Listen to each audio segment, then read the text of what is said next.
Selamat pagi, apa kabar pemirsa TVR Parlemen dimanapun Anda berada. Berjumpa lagi dalam program TVR 09 bersama saya Umam Hidayat dan juga rekan saya. Tentu saja bersama saya Angga Noktarini dan dalam 30 menit ke depan kami akan sajikan kepada Anda sejumlah berita nasional khususnya dari sudut pandang DPR RI sebagai referensi Anda dalam memahami dinamika politik, hukum, ekonomi, sosial, dan budaya yang ada di Indonesia. Dan pemirsa TVR Parlemen, inilah TVR 09 selengkapnya.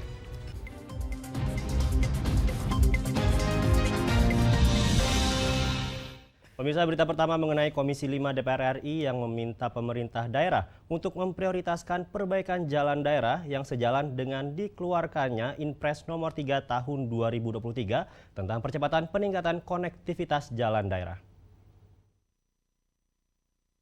Komisi 5 DPR RI mendorong pemerintah pusat terlibat dalam pembangunan infrastruktur di Provinsi Riau, khususnya infrastruktur jalan. Dalam pertemuan dengan Gubernur Provinsi Riau dan pemerintah Kabupaten Kota seprovinsi Riau, anggota Komisi 5 DPR RI, Syahrul Aidi Mazat menjelaskan, semenjak dikeluarkannya Inpres nomor 3 tahun 2023 tentang percepatan peningkatan konektivitas jalan daerah, para pemerintah daerah banyak memberikan aspirasi terkait jalan yang rusak di masing-masing wilayah di Provinsi Riau. Mengingat minimnya anggaran untuk pembangunan jalan di daerah, ia meminta pemerintah daerah menyiapkan prioritas jalan daerah yang akan diajukan untuk dilakukan perbaikan. Ya, tentu ini akan tertumpu di kami yang sebagai perwakilan Riau.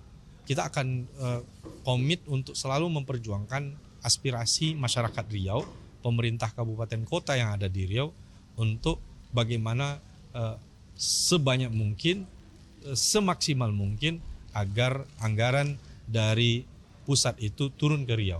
Kita sudah sampaikan, bahkan di paripurna kita sampaikan. Jangan sampai kalian tidak adil kepada Riau. Riau yang telah memberikan devisa yang begitu banyak kepada negara. Mulai dari minyak di bawah, kata Pak Effendi tadi. Minyak di atas, minyak sawit. Belum lagi kelapa, belum lagi yang lain-lain. Selain permasalahan infrastruktur, Syahrul juga menyoroti permasalahan overdimension overload atau odol. Masih adanya tarik ulur kepentingan dalam penyelesaian odol sangat merugikan masyarakat dan pemerintah. Oleh karena itu, semua pihak dapat mendukung program Kementerian Perhubungan dalam penuntasan permasalahan odol di Provinsi Riau. Dari Provinsi Riau, Alfat Rizky, TVR Parlemen, melaporkan. Sebagai bentuk upaya untuk menjaga mutu pangan yang sehat bagi masyarakat, Komisi 4 DPR RI berharap bahwa pemerintah membuat strategi yang matang dalam memonitoring lalu lintas komoditas pertanian. Komisi 4 DPR RI mendesak Badan Karantina Pertanian memperkuat pengawasan terhadap komoditas pertanian serta peternakan yang masuk ke Indonesia dalam rangka menjaga mutu pangan yang baik bagi masyarakat. Ketua Komisi 4 DPR RI Sudin menyayangkan masih banyak jalur pangan ilegal yang masuk ke Indonesia. Hal ini berpotensi membawa penyebaran virus serta penyakit berbahaya. PMK sampai hari ini Kementerian Pertanian belum declare masuknya dari mana.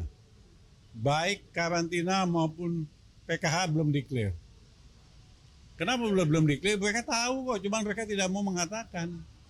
Oh jangan penyebabnya ini atau ini. Daging kerbau. Ya kan? Bagaimana pemeriksaannya? Pemeriksaan daging kerbau itu bebas PMK atau tidak, karena India itu masih masuk wilayah PMK, bukannya country tapi zona. Siapa yang menjamin dari zona apa kerbau itu dipotong? Nggak ada yang jamin. Ya kan? Itu aja. Maka saya berharap karantina adalah garda terdepan untuk menjaga mutu pangan yang sehat dan baik.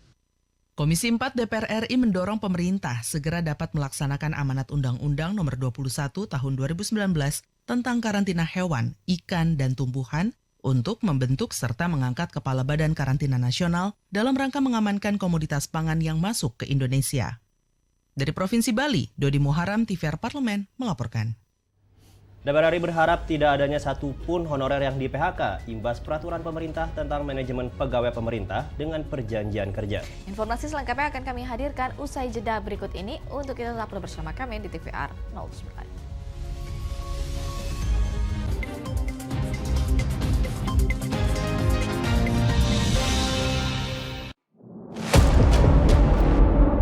sini ditambang. Konflik yang terjadi, Warga sini tidak mengizinkan.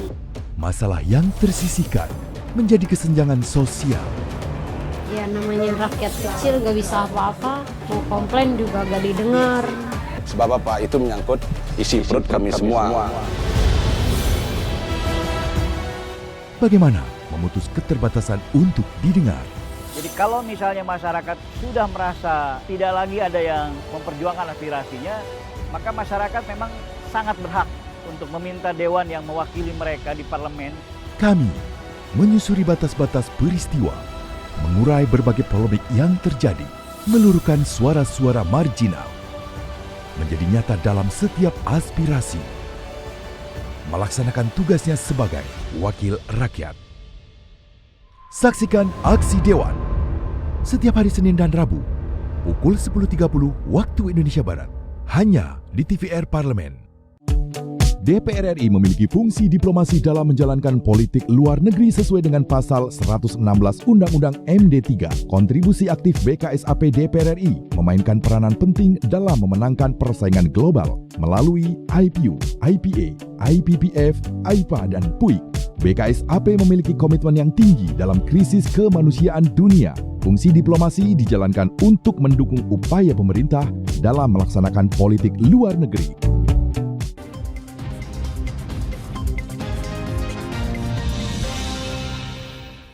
Kembali di TVR 09. Komisi 2 DPR RI menegaskan DPR RI bersama pemerintah telah menyiapkan sebuah mekanisme perekrutan pada honorer menjadi ASN sebagai upaya mencegah terjadinya penghapusan tenaga honorer. Anggota Komisi 2 DPR RI Gus Pardi Gaus menyebut pihaknya tidak ingin ada satu honorer pun yang di PHK imbas peraturan pemerintah nomor 49 tahun 2018 tentang manajemen pegawai pemerintah dengan perjanjian kerja. Melalui RUU ASN yang akan disahkan DPR RI dalam waktu dekat ini, Gus Pardi berharap tidak ada PHK massal yang terjadi pada pegawai honorer. Menurutnya, DPR RI dan pemerintah telah menyiapkan sebuah mekanisme perekrutan para honorer menjadi ASN sebagai upaya mencegah terjadinya penghapusan tenaga honorer. Ia menjelaskan, hingga saat ini ada sekitar 2,3 juta pegawai honorer yang telah dilakukan verifikasi oleh Kementerian Pendayagunaan Aparatur Negara dan Reformasi Birokrasi. Ada surat edaran yang disampaikan kepada Pemda Kabupaten Kota dan Provinsi beserta kementerian dan lembaga untuk menampung dan melakukan revisi, verifikasi terhadap para non-ASN itu. Jumlahnya adalah sebanyak 2,3 juta. Jadi artinya 2,3 juta yang sudah diverifikasi itu tentu kita harapkan tidak di PHK akibat daripada PP yang mengatur tentang Undang-Undang ASN itu, di mana pada tanggal 20 November 2023 itu tidak ada lagi namanya honorer itu.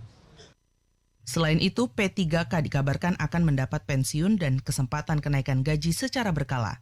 Panji dan Samsul, TVR Parlemen, melaporkan. Badan Legislasi DPR RI menilai revisi Undang-Undang Desa akan mendorong pengelolaan sistem pemerintahan dan pembangunan desa yang lebih baik, serta kehidupan masyarakat desa yang lebih sejahtera.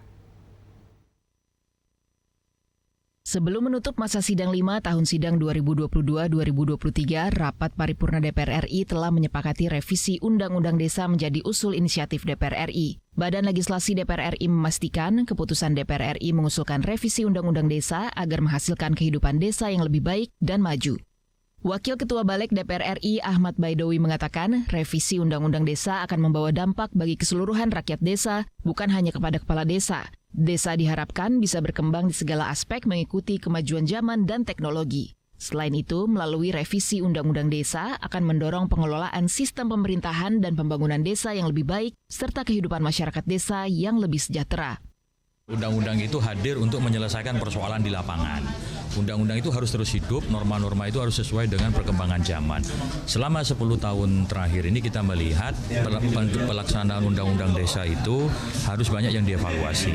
Salah satunya terkait dengan kerawanan di tingkat sosial, di tingkat bawah, penggunaan dana desa, pembangunan di desa.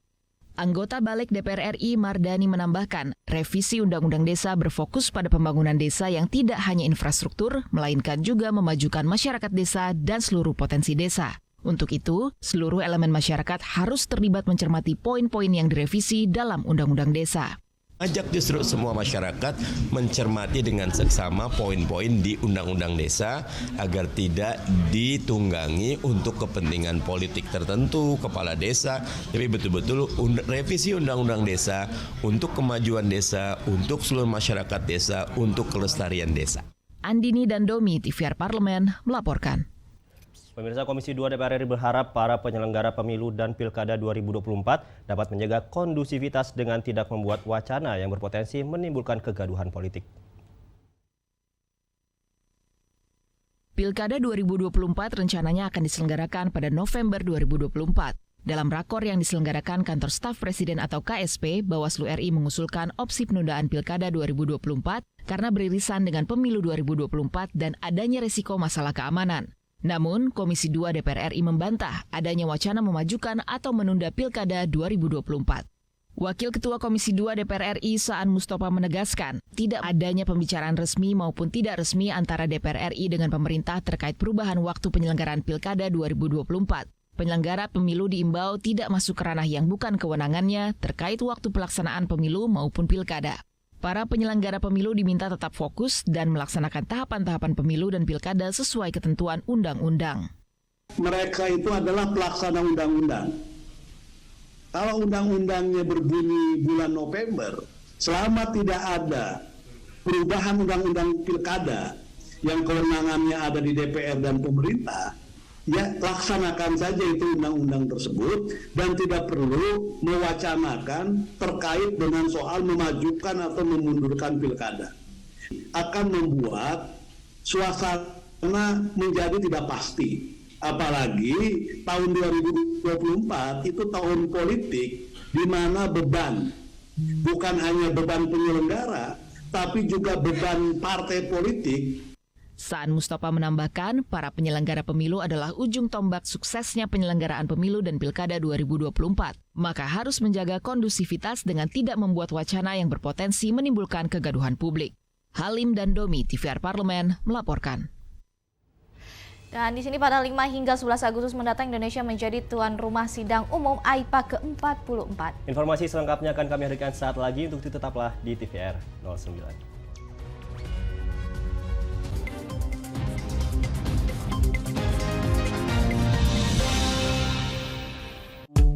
DPR RI memiliki fungsi diplomasi dalam menjalankan politik luar negeri sesuai dengan pasal 116 Undang-Undang MD3. Kontribusi aktif BKSAP DPR RI memainkan peranan penting dalam memenangkan persaingan global melalui IPU, IPA, IPPF, AIPA, dan PUIK.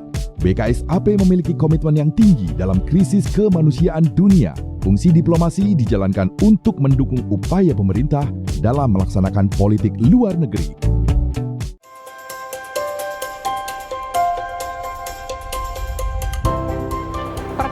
Dalam sejarah Indonesia, tahun 2024 kita mengadakan pemilu serentak, legislatif dan eksekutif baik di tingkat pusat maupun daerah.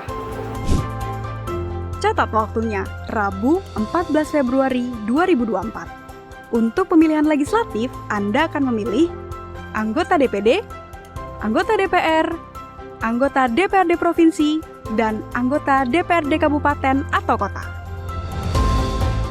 Selain pemilu legislatif, Anda juga akan memilih presiden dan wakil presiden loh pemirsa. Di bulan November, tepatnya Rabu 27 November 2024, juga akan diadakan pemilihan kepala daerah atau pilkada serentak.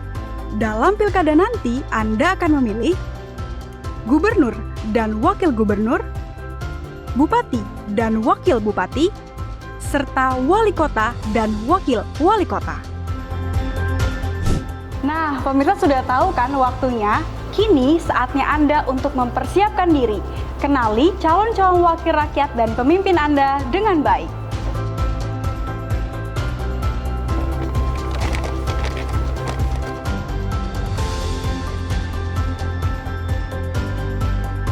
Jangan sampai kesempatan untuk memilih calon wakil rakyat dan pemimpin Anda terlewat begitu saja. Ayo ramaikan pesta demokrasi pemilu 2024 dengan meriah. Demi masa depan bangsa Indonesia.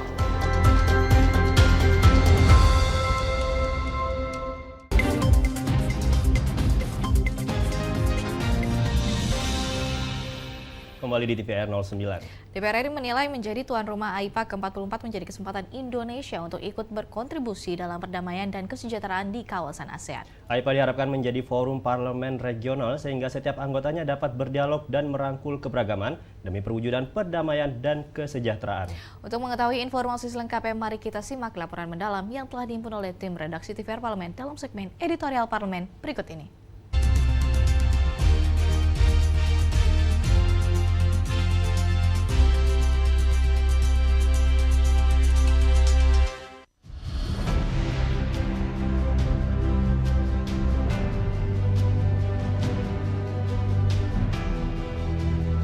Indonesia menjadi tuan rumah sidang umum AIPA ke-44 pada 5 hingga 11 Agustus 2023. Acara ini diadakan di tengah-tengah masa ketidakpastian dan perubahan dinamis baik di kawasan ASEAN maupun di dunia. Menjadi tuan rumah AIPA ke-44 adalah kesempatan berharga bagi Indonesia untuk memperkuat peran dan kontribusinya dalam mewujudkan perdamaian dan kesejahteraan di kawasan ini. Namun, tantangan yang dihadapi juga tidak bisa diabaikan. Kawasan Asia Tenggara telah menjadi contoh sukses dari kerjasama regional dalam mencapai stabilitas politik dan pertumbuhan ekonomi. Dalam upaya mewujudkan perdamaian dan kesejahteraan yang berkelanjutan bagi seluruh penduduk kawasan, peran AIPA memiliki arti yang sangat penting. Sebagai forum parlemen regional, AIPA berusaha untuk menciptakan sinergi di antara negara-negara anggotanya, mendorong dialog dan kerjasama yang inklusif, dan merangkul nilai-nilai keberagaman untuk mencapai tujuan bersama dalam memajukan perdamaian dan kesejahteraan.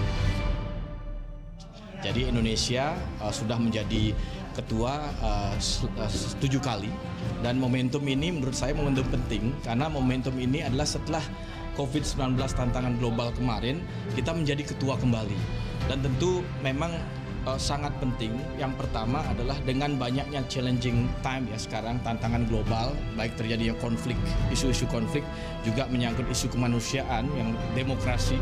Indonesia di kawasan ASEAN kita punya situasi di Myanmar. Secara global memang ada perang Ukraina dan Rusia. Belum lagi isu-isu lain yang menyangkut climate change, isu-isu lain yang menyangkut bagaimana komitmen terhadap green economy yang tadi saya sampaikan. Ini justru berdampak langsung kepada kesejahteraan masyarakat.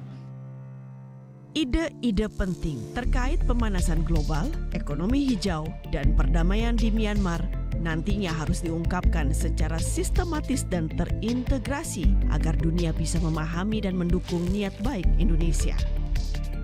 Bapak tadi secara sistematis menyebut integrasikan harmoni lewat people, planet dan prosperity 3. Ini memang merupakan dasar daripada ketahanan nasional Indonesia.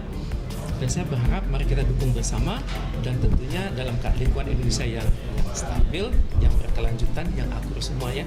Dan kalau kita mau mengubah Indonesia, mengubah dunia, saatnya sekarang lewat AIPA ini, dan AIPA ini dapat juga digunakan sebagai corong tidak resmi dari pemerintah Indonesia. Sebelum kita memiliki ide yang benar-benar solid, AIPA itulah diuji cobakan kasus Myanmar, kasus SDG ya Pak ya, kasus kerusakan lingkungan, climate change, kemudian kesenjangan ekonomi. Itu mohon Pak, ide-ide Bapak yang luar biasa itu disistematiskan lagi sehingga dimengerti oleh berbagai kalangan di luar negeri. Dan ini untuk kemenangan kita semua, Albor Indonesia.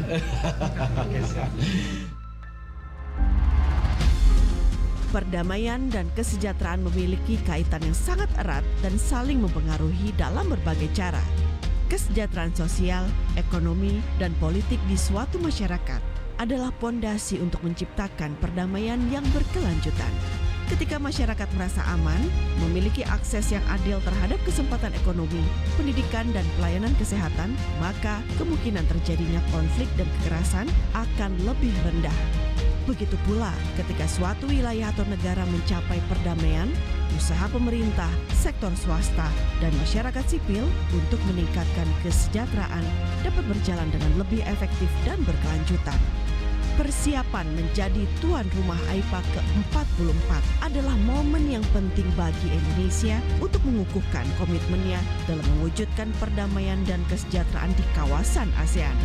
Dengan kerjasama yang kuat dan fokus pada isu-isu krusial, AIPA ke-44 dapat menjadi momentum untuk mendorong kawasan ini menuju masa depan yang lebih harmonis dan berdaya saing.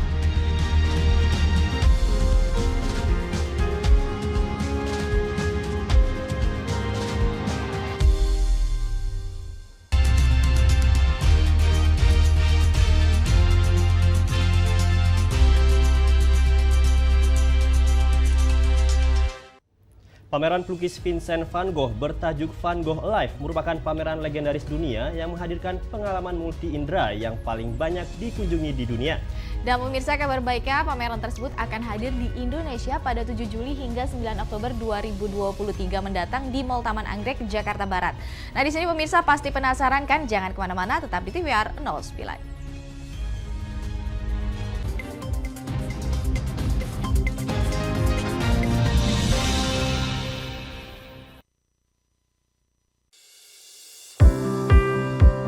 Mengenal tugas dan fungsi DPR RI. Dewan Perwakilan Rakyat atau DPR adalah lembaga negara yang mewakili aspirasi rakyat. Kehadiran DPR RI merupakan salah satu bukti bahwa Indonesia merupakan negara demokrasi. Sebagai salah satu lembaga perwakilan rakyat, apa saja tugas dan fungsi yang diemban DPR RI? Berdasarkan pasal 20A ayat 1 Undang-Undang Dasar 1945, DPR memiliki 3 fungsi, yakni fungsi legislasi, anggaran, dan pengawasan. Tugas dan wewenang DPR berbeda untuk setiap fungsinya. Yang pertama, fungsi legislasi. Menyusun program legislasi nasional atau prolegnas, menyusun dan membahas rancangan undang-undang, menerima rancangan undang-undang yang diajukan oleh DPD, membahas rancangan undang-undang yang diusulkan oleh Presiden ataupun DPD, menetapkan undang-undang bersama dengan Presiden, menyetujui atau tidak menyetujui peraturan pemerintah pengganti undang-undang yang diajukan oleh Presiden untuk ditetapkan menjadi undang-undang. Yang kedua, fungsi anggaran. Memberikan persetujuan atas rancangan undang-undang tentang APBN yang diajukan oleh Presiden. Memberikan persetujuan terhadap pemindah-tanganan aset negara maupun terhadap perjanjian yang berdampak luas bagi kehidupan rakyat yang terkait dengan beban keuangan negara. Menindaklanjuti hasil pemeriksaan atas pengelolaan dan tanggung jawab keuangan negara yang disampaikan oleh BPK. Memperhatikan pertimbangan DPD atas rancangan undang-undang tentang APBN dan rancangan undang-undang terkait pajak, pendidikan, dan agama. Yang ketiga, fungsi pengawasan. Fungsi pengawasan, DPR bertugas melakukan pengawasan terhadap pelaksanaan undang-undang APBN dan kebijakan pemerintah, serta membahas dan menindaklanjuti hasil pengawasan yang disampaikan oleh DPD. Demikian penjelasan tentang tugas dan fungsi DPR menurut undang-undang. Informasi ini dipersembahkan oleh TV dan Radio Parlemen, Biro Pemberitaan Parlemen, dan Sekretariat Jenderal DPR RI.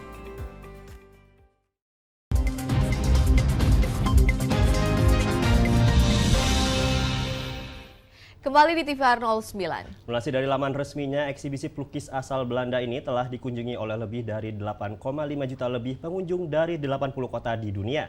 Van Gogh Live menjadi pameran seni digital yang mengisahkan lika-liku kehidupan dan karya Van Gogh. Kisahnya ditayangkan melalui musik dan gambar animasi yang terlihat hidup dan interaktif. Berbeda dari pameran lukisan pada umumnya, pemirsa, Van Gogh Live menghadirkan pengalaman unik yang membuat para pengunjung seolah orang masuk ke dalam kehidupan sang maestro. Terdapat lebih dari 3.000 gambar yang akan ditampilkan sepanjang layar pameran menggunakan proyektor. Tanpa berlama-lama lagi pemirsa, ayo kita saksikan liputan selengkapnya tentang pameran lukis Vincent van Gogh bertajuk Van Gogh Live pada segmen Intips, Informasi dan Tips berikut ini.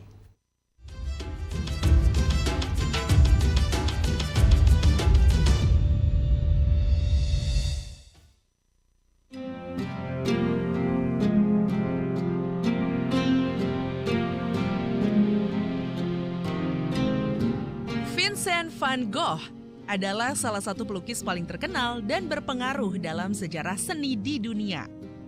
Karya-karyanya seperti Bunga Matahari, Teras Cafe di malam hari, dan Malam Berbintang menjadi ikonik dan menginspirasi banyak seniman lainnya. Namun, di balik keindahan lukisan-lukisannya, tersimpan kisah tragis tentang perjuangan, penolakan, dan penyakit mental yang dialaminya sepanjang hidupnya. Untuk mengenang dan menghormati jasa-jasanya dalam dunia seni, pameran Van Gogh Live hadir di Jakarta, tepatnya di Mall Taman Anggrek, mulai dari 7 Juli hingga 9 Oktober 2023. Pameran ini menawarkan pengalaman imersif 360 derajat yang memungkinkan pengunjung menyaksikan karya-karya Van Gogh dengan detail yang luar biasa. Pengunjung juga akan dimanjakan dengan suara-suara dan musik yang terinspirasi dari mahakarya Van Gogh. Pameran ini merupakan pameran yang telah menarik 8 juta lebih pengunjung di seluruh dunia dan telah mampir di lebih dari 80 kota. Pameran ini menggunakan teknologi mutakhir untuk menampilkan lebih dari 3.000 lukisan Van Gogh dalam skala besar. Menciptakan tampilan mendebarkan yang memenuhi layar raksasa, dinding, kolom, langit-langit, dan bahkan lantai. Pengunjung akan merasakan seolah-olah berada di dalam lukisan Van Gogh dan melihat dunia melalui mata sang maestro. Selain itu, pameran ini juga memberikan informasi tentang sejarah hidup Van Gogh dan mengapa dia sangat populer di dunia seni. Berikut ini adalah beberapa fakta menarik tentang Van Gogh yang bisa Anda ketahui. Van Gogh lahir pada 30 Maret 1853 di Zundert, Belanda, dari keluarga pendeta dan pedagang seni.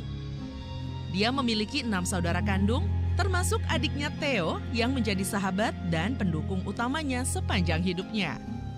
Van Gogh belum menjadi seniman sampai usia 27 tahun. Sebelumnya, dia pernah bekerja sebagai guru, penjual buku, asisten pendeta, dan pedagang seni. Dia mulai belajar melukis secara otodidak dan kemudian mendapat bimbingan dari beberapa seniman lainnya. Van Gogh memiliki gaya melukis yang unik dan revolusioner. Dia menggunakan sapuan kuas yang dramatis, warna-warna cerah, dan kontras yang kuat untuk menggambarkan emosi, suasana hati, dan cahaya. Dia juga sering melukis objek-objek sederhana seperti bunga, pohon, ladang gandum, dan potret diri. Van Gogh sangat produktif dalam berkarya. Dalam kurun waktu 10 tahun, dia berhasil menciptakan sebanyak 2.100 karya seni, termasuk 900 lukisan minyak dan lebih dari 1.000 sketsa. Namun kabarnya, ia hanya berhasil menjual 1 lukisan selama hidupnya. Van Gogh menderita penyakit mental yang tidak diketahui secara pasti. Beberapa ahli menduga dia menderita epilepsi temporal lobus, bipolar disorder, atau skizofrenia. Dia sering mengalami depresi, halusinasi, dan perilaku kekerasan. Pada tahun 1888, dia memotong sebagian telinga kirinya setelah bertengkar dengan temannya Paul Gauguin. Pemirsa, Van Gogh meninggal pada 29 Juli 1890 di Prancis akibat luka tembak yang diduga dilakukannya sendiri. Adiknya Theo meninggal 6 bulan kemudian dan mereka dimakamkan berdampingan. Karya-karyanya mulai mendapat pengakuan dan popularitas setelah kematian mereka, berkat usaha istri Theo, Johanna, yang mempromosikan dan menjual lukisan-lukisan Van Gogh. Pameran Van Gogh Live yang kali ini mampir ke Indonesia adalah kesempatan yang tidak boleh dilewatkan bagi para pencinta seni dan penggemar Van Gogh. Jangan sampai ketinggalan untuk menyaksikan karya dan kehidupan Van Gogh dengan cara yang berbeda dan menakjubkan.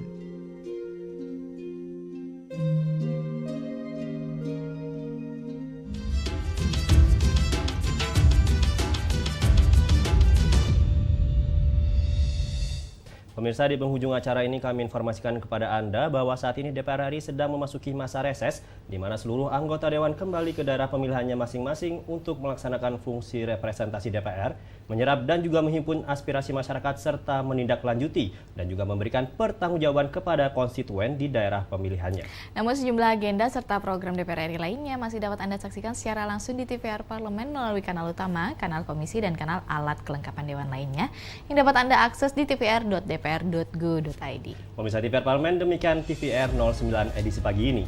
Segenap kru TVR Parlemen yang bertugas mengucapkan terima kasih telah menyaksikan TVR 09 pagi hari ini. Saya Anggun Aktareni dan tentu saja rekan saya. Saya Mam Hidayat, sampai jumpa di TVR 09 esok hari. TVR Parlemen, Referensi Indonesia.